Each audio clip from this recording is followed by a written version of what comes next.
Principe 3.2. Les vêtements extérieurs de Jésus partagés et ses sous-vêtements tirés au sort.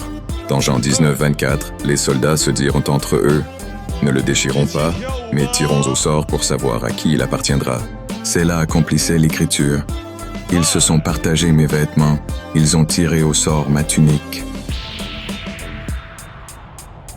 De même que les soldats déchirèrent les vêtements extérieurs de Jésus après sa mort sur la croix et se les partagèrent, les paraboles des paroles extérieures du Christ furent divisées en 4 parties, nord, sud, est et ouest, devenant ainsi les paroles du vêtement extérieur, répandues dans le monde entier. Les sous-vêtements de Jésus, les paroles véritables et profondément cachées, sont les vêtements angéliques qu'on ne peut ni enfiler ni retirer.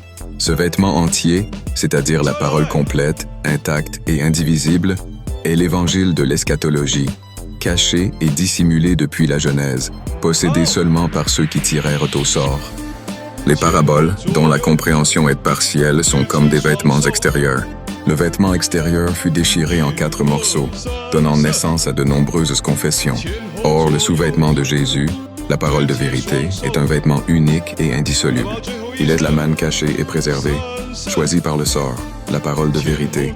De même que le sous-vêtement de la mariée n'est visible que pour le marié, et que le sous-vêtement biblique de Jésus est invisible à tous, de même la vérité de la parabole n'est perceptible que par ceux qui la comprennent véritablement. De même que seuls ceux qui se sont dépouillés de leurs vêtements extérieurs peuvent exhiber leurs sous-vêtements avec assurance, seuls ceux qui ont véritablement compris Jésus peuvent le connaître, et seuls ceux qui sont revêtus de la parole de vérité recevront la couronne de gloire, une couronne pure et immaculée, à l'image de Josué. Texte. Jean 19:30. Après avoir crucifié Jésus, les soldats prirent ses vêtements et les partagèrent en 4 parts, une pour chacun d'eux. Ils prirent aussi son sous-vêtement. Le sous-vêtement était sans couture, tissé de haut en bas. Amen.